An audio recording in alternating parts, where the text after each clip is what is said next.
Subscribe பண்ணுங்க மாணவர்களே. அப்பதான் நான் போடுற வீடியோ உங்களால உடனுக்குடன் பார்க்க முடியும் மாணவர்களே. இன்று வகுப்பு 12 இயல் 1 இனிக்கும் இலக்கணம் தமிழாய் எழுதுவோம் அப்படின்ற சில விஷயங்களை இன்னைக்கு நம்ம பார்க்க போறோம். மொழியை சிறந்த கருவி என்பர். மொழியை தான் மிக சிறந்த கருவி என்பர். மொழினா என்னது? கம்யூனிகேஷன். மற்றவங்க நம்ம பேசுறோம் இல்லையா, அதுதான் சிறந்த கருவி என்பர். அதை திறம்பட நம்ம கையாண்டால் கலை என்பர். 64 கலைகள் இருக்கும் இல்லையா, நடன கலை, ஓவிய கலை, அந்த மாதிரி திறம்பட கையாண்டால் அது கலைன்னு சொல்றாங்க. ஆனா அதுவே நம்ம பிழை மலிவா எழுதினோம்னா கலையாகவே கொல்லப்படும். கலையாகனா வேண்டாததாகவே கொல்லப்படும் அப்படின்னு சொல்றாங்க. நம்மள சில பேர் பிழையாக பேசுவதனால்தான் அதே மாதிரி பிழையாவும் எழுதுறாங்க. என்னென்னு பாருங்க. தமிழை கூட எடுத்துங்க. தமிழை அப்படின்றத நம்ம தமிழ் அப்படின்னு சில பேர் சொல்லுவாங்க. இது மிகவும் கொடுமையான செயல் இல்லையா? இதுதான் கொடிய செயல். அடுத்தது பாத்தீங்கன்னா மழையை மழை அப்படின்றத மலை அப்படின்னு சொல்லுவாங்க. அதை உச்சரிக்கிற முறை அவங்களுக்கு தெரியறது கிடையாது. அவங்க பேசுற முறையிலே தவறும் செய்யறாங்க. மழைய மலைன்னு சொல்றாங்க, தமிழை தமிழ். அதே மாதிரி வாழைப்பழம், வாழைப்பழத்தை சில பேர் எப்படி சொல்றாங்கன்னா வாழைப்பழம் அப்படின்னு சொல்லுவாங்க. வாழைப்பழம், அப்புறம் வாழைப்பழம். சில பேர் அதையும் தாண்டி வாழைப்பழம் அப்படின்னு சொல்லிடுவாங்க. சில பேர் அதையும் தாண்டி வாழைப்பழம் அப்படின்னு பழம் அப்படின்னு சொல்றாங்க இல்லையா? இதெல்லாம் என்ன காரணம் அப்படின்னா அவங்களுக்கு அந்த ஒலி வேறுபாடுகள் தெரிவது கிடையாது. உச்சரிக்கிற முறை, அதுக்கப்புறம் குறிலா நெடிலான்ற வித்தியாசம் தெரிவது கிடையாது. அதனாலதான் அந்த பிழைகள் தான் வருகின்றது. வாழைப்பழத்தை வாழைப்பழம்னு சொல்றாங்க. அதே மாதிரி 34, 43 இதெல்லாம் மாத்தி மாத்தி சொல்லிக்கிறாங்க. எத்தனை முறை பத்தியோ எழுதினாலும் அந்த பிழைகள் வரதான் செய்கிறது. அடுத்தது பாத்தீங்கன்னா, அடுத்தது பாருங்க, பசிக்கு விருந்தளித்த விருந்து. பசியோடு வந்தவங்களுக்கு விருந்தளித்தா சோற்றை கொடுத்தார் அப்படின்னு சொல்லணும். ஆனா அங்க என்னது? சேறு கொடுத்தார் அப்படி வரும். சேறு கொடுத்து மகிழ்ந்தார். சேருனா வேற இல்லையா பொருள், சோறுனா பொருள் வேற. இதான் துணைக்கால். இது நெடிலா இருந்தாலும் இது என்னது? இது சே. இது துணைக்கால் பட்டா சோன்னு சொல்றோம் இல்லையா? அவன் சேற்றை தின்றான் அப்படிலாம் எழுதுனா நம்ம நகைக்க தான் செய்ய முடியும் இல்லையா? அவன் சோற்றை தின்றான் அப்படின்னு வரணும். அவன் சோற்றை தின்றான் அப்படிலாம் வரணும். இதே மாதிரி சில பிழைகள் சொல்லிக்கிட்டே போலாம். நம்ம ஜப்பான என்னன்னு சொல்லுவாங்க? ஜப்பான் இருக்கியா? ஜப்பான், அது ஐப்பான்னு சொல்றது. இந்த ஜே ஜேவும் ஐயும் வேறுபாடு தெரிவது கிடையாது. வித்தியாசம், வேறுபாடுனா வித்தியாசம் தெரிவது கிடையாது. அன்புள்ள ஐயா அப்படின்னா அன்புள்ள ஜையா அப்படின்னு எழுதுறது. அதுக்கப்புறம் ஜெயச்சந்திரனை ஆயச்சந்திரன் அப்படின்னு எழுதுற முறைகள். இது மாதிரிலாம் சில பிழைகளை நம்ம சொல்லிக்கிட்டே போகலாம். இதெல்லாம் என்ன காரணம் அப்படின்னா நம்ம சரியான உச்சரிக்காதாலையும் சில வேறுபாடுகள் தெரியாதாலும் தான் காரணம். அடுத்தது பாத்தீங்கன்னா மலை காற்று, மாலை காற்று. இரண்டுக்குமே வித்தியாசம் இருக்கு இல்லையா? மலையில வாங்குற காற்று தான் மாலை காற்று, மாலை நேரத்துல வாங்குற காற்று மாலை காற்று. இந்த மாதிரி வேறுபாடுகள் நம்ம சொல்லிக்கிட்டே போலாம். இங்க ஜப்பான், ஐப்பான் இந்த விஷயங்கள்லாம் நம்ம பார்த்தோம். ஐ ஜேல வேறுபாடு தெரிவது கிடையாது மாணவர்களுக்கு.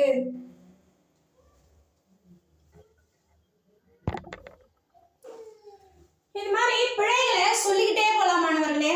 அதாவது தலையில் சிறந்தவன காலையில் சிறந்தவன் சொல்லலாம். செத்து தகராறு செய்தார், அது தவறு, பிழை. என்ன செய்யணும்? சொத்து தகராறு செய்தார். அது எப்படி எழுதுறாங்க? செத்து தகராறு செய்தார் அப்படின்னு எழுதுறாங்க மாணவர்கள்.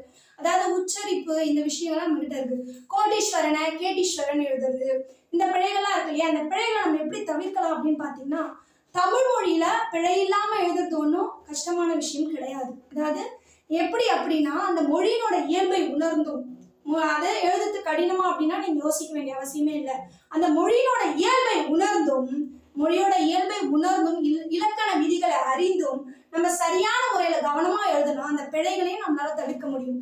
சில முயற்சியும் பயிற்சி எடுத்தனா நம்ம தவறு இல்லாம கண்டிப்பா எழுத முடியும். இப்ப இந்த எழுத்துலாம் நம்ம படிச்சிருப்போம். நா, அடுத்தது ரா, லா. இந்த வேறுபாடுதான் சில பேருக்கு தெரிவது கிடையாது. இந்த உச்சரிக்கிற முறையை நம்ம இந்த 8 1 2 3 4 5 6 7 8 இருக்கா, இந்த 8 எழுத்துக்களுமே நம்ம சரியான உச்சரிப்போட பயன்படுத்தணும் அப்படின்னா கண்டிப்பாக நம்மளால பிழை இல்லாமல் எழுத முடியும், படிக்கவும் முடியும். இப்ப இது அதே மாதிரி குறிநெடில் வேறுபாடு தெரிஞ்சுக்கணும். எழுத்துக்கள் எங்கெங்கெல்லாம் பயன்படுத்தணும்ன்ற முறையை நம்ம தெரிஞ்சு வச்சுக்கணும் மாணவர்களே. இதுல பண்ண உயிர்மை எழுத்து எழுத்துக்களை பாத்தீங்கன்னா உயிர்மை எழுத்துக்கள் இருக்கு இல்லையா, அந்த உயிர்மை எழுத்துக்களை பாத்தீங்கன்னா என்னது, மேல் விலங்கு, கீழ் விலங்கு. மேல் விலங்குனா மேல போடுறோம் இல்லையா, அதான் மேல் விலங்கு. கீழ் விலங்கு கீழே போடுறது.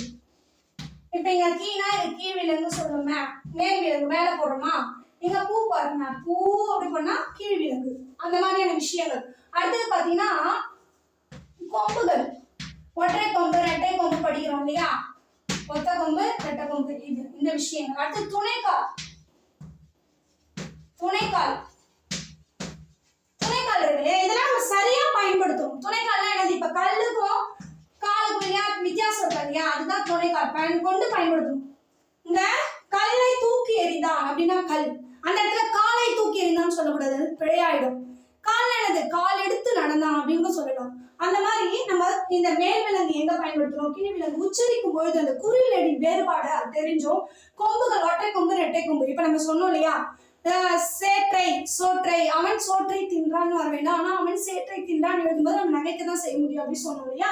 துணைக்கால் அதே மாதிரி எந்த இடத்துல துணைக்கால் போடணும், எந்த இடத்துல துணைக்கால் போடக்கூடாதுன்னு அந்த சரியான முயற்சியை நம்ம எடுத்துக்கணும். முயற்சியும் பயிற்சியும் தான் கண்டிப்பா தமிழ் மொழியில நம்ம பிழை இல்லாமல் எழுத முடியும். கண்டிப்பாக நம்மளால பிழை இல்லாமல் எழுத முடியும். அடுத்தது பாத்தீங்கன்னா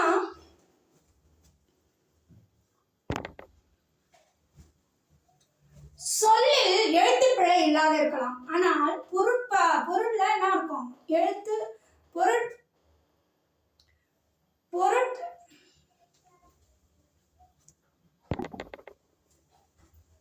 சொல்லில் எழுத்து பிழை இல்லாம ஆனா பொருள் பிழையில ஏற்பட வாய்ப்புண்டு.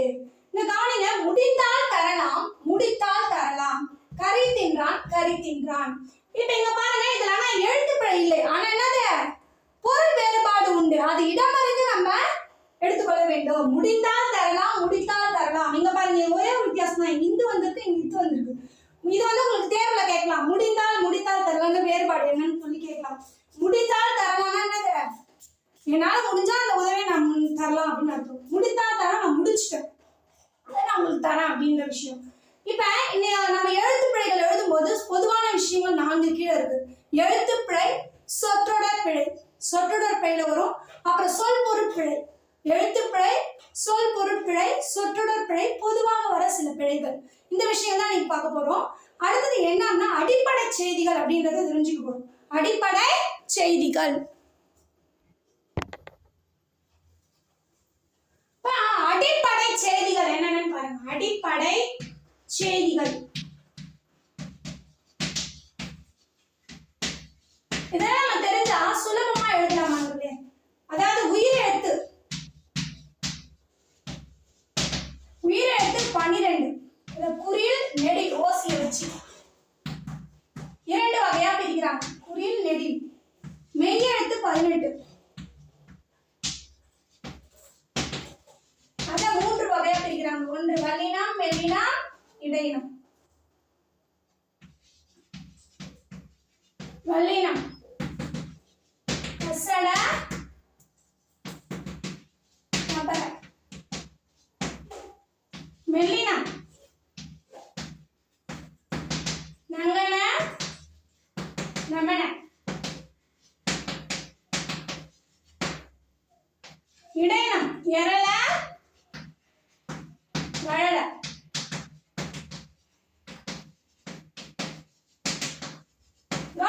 அடிப்படை செய்திகள் என்ன அப்படின்னா உயிரெழுத்து 12, அவ ஓசை வச்சு 2 வகையா பிரிக்கிறாங்க. குறுகிய ஓசை உடையது குறில், நீண்ட ஓசை உடையது நெடில். குறில் 5, நெடில் 7. இந்த மெய்யெழுத்து 18 மொத்தம் 3 வகையா பிரிக்கிறாங்க. வல்லினம், மெல்லினம், இடையினம். வல்லினம்னா கசட தபர, மெல்லினம்னா நங்கன நமன, இடையினம்னா எரள வழல.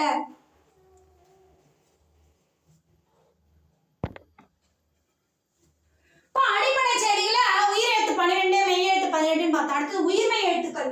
உயிர்மை எழுத்துக்கள் 216.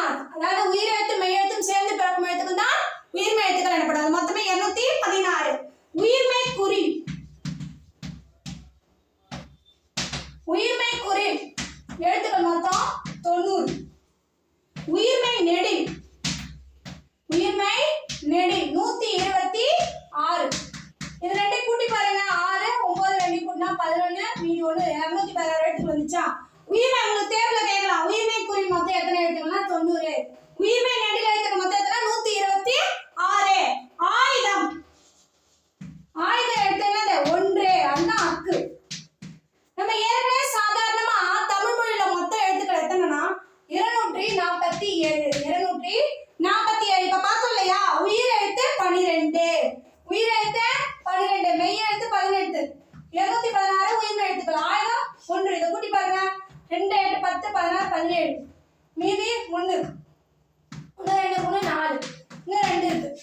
தான். அடிப்படை செய்திகள்னா உயிரெழுத்து என்ன, மெய்யெழுத்துக்கள்லாம் என்ன, அடுத்து உயிர்மெய் எழுத்துக்கள்லாம் என்ன, அதுல குறியில் எத்தனை, நெடியில் எத்தனை. உயிர்மெய் குறியில் எத்தனை எழுத்துக்கள்? 90. உயிர்மெய் நெடிலனா 126 உயிர்மெய் நெடில் எழுத்துக்கள் இருக்கு. மொத்தம் தமிழ்ல 1071 247 எழுத்துக்கள். இப்ப தேர்வுல உங்களுக்கு சில நேரங்களில் இது வினாவிடையா கேட்கலாம். அதாவது பலவுள் தெரிக, பலவுள் தெரியுங்க சரியான விடையில கேட்கலாம் இல்லையா மாணவர்களே? நன்றி மாணவர்களே, நம்ம அடுத்த வகுப்புல சந்திப்போம்.